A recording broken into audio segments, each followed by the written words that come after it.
Greetings, y'all. I'm George with Efficient AC, Electric, and Plumbing. I have a topic today which is relevant to everyone. It's how to program your programmable thermostat. Now, I'm not going to cover exactly how to program every make and model of thermostat, but what I'm going to do is talk to you about how to do a good programming schedule for you and how it relates to how you live and how you work and how you play and how you do those things in life. And the important thing is comfort for you. So we're going to talk about programming, but we're really talking about what do you want to see in your home, in your property, and how that translates to programmable thermostat. Today, we're using a Carrier Infinity thermostat, and we're using it because it's convenient and because the thermostat's very easy to read and use. Most thermostats that have 7-day programmable features are going to work like this thermostat. This one's Wi-Fi enabled, so you can also translate it to your mobile device or your desktop or whatever you like. That's nice, but still the principles are the same. And there's some other features we'll talk about at the end that many thermostats also have.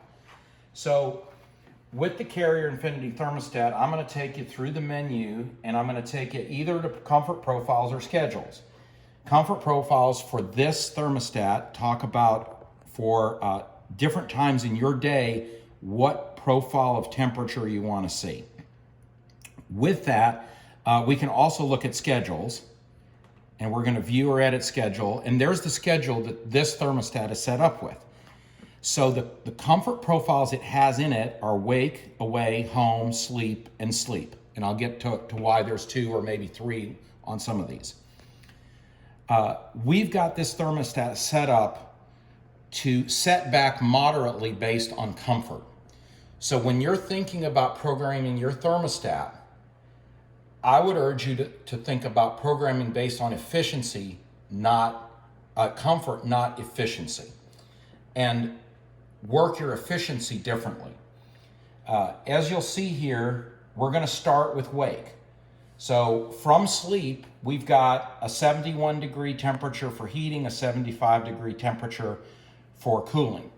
The difference between those two is the deadband. And that's true in every one of these temperature settings. So you see, we've got this set up at a 4 degree deadband. That's good. Do not let that spread be less than 2 or 3 degrees. 3 or 4 is a good number. That allows the system to rest between heating and cooling and not get confused between what you're trying to do. So we've got 71 degrees at wake or 75 in cooling. I'm going to talk about cooling because we're here in Texas and that's what's mostly relevant to us, but you can kind of follow along, and the same logic applies to heating. Away means we're leaving the house at 7 a.m. and we allow the house to rise up a degree, pick up some efficiency, and then we're saying we can live with 76 degrees in the evening too. It's still pretty comfortable. But then when we go to sleep, it's 74 degrees, and if we really wanted, we could get a second sleep temperature here, change the profile, and have it maybe be even a little colder or let it warm up to an intermediate amount. One thing you'll notice is we're not varying the temperature much during the day. Some people like to vary the temperature. They think that they're going to get a lot of efficiency benefit by doing that during the day. But remember this, what goes up must come down. If you want to be comfortable in the evening, the system's going to have to run hard to get you back. And you're also cycling your property through some bigger temperature swings. You may not want to do that. If you have wood floors in your property, if your sheetrock is sensitive, if you want to maintain moisture levels in your walls and keep the property consistent, or maybe you have artwork or some other things, you might consider keeping this thermostat to a much more consistent temperature. Let it float up based on your comfort profile. This is set to go up during the day so that as we're moving around, we don't feel too cold. Then at night, typically people in the winter want it colder. In the summer, they want it a little bit colder, and that's what this schedule reflects. A little bit colder for sleeping, a little bit warmer for daytime living, and that's it. So again, think about using setbacks for your comfort and not efficiency. For efficiency, think about improving the insulation envelope and the equipment in your home and keep it maintained. Those are the main things towards efficiency. Okay, so that's it for programming a programmable thermostat. On this, we're going to talk about, and I'm going back now, we're going to talk about a couple of other features that it has. And as we go here, this thermostat happens to have a home occupancy setup. And within that is a home occupancy sensor enabled or disabled button.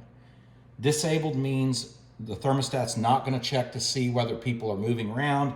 Enabled means it will, and it will adjust comfort profiles a little bit, and it may not run as much during the day when you're gone. If you don't get a lot of swings out of your particular thermostat, you might leave this enabled and pick up a little efficiency through this. If it starts to drive you crazy, some of them will, they'll drive some pretty big swings, you can always shut that off. Okay, there you go. And then finally, this thermostat has the ability to dehumidify the air, and there are some settings in it for dehumidification, and you can choose what you want to do when it comes to dehumidification. And if we go to this, function dehumidify is on. This is grayed out because there is not a dedicated humidifier or ventilator, but the AC will dehumidify. And if you put that in there, it's done. It also has settings within it to put the humidity percentage that you'd like. So in this case, it's set at 50%. We could modify that slightly even without a dehumidifier. So some of the higher end systems and higher end thermostats will do these additional features.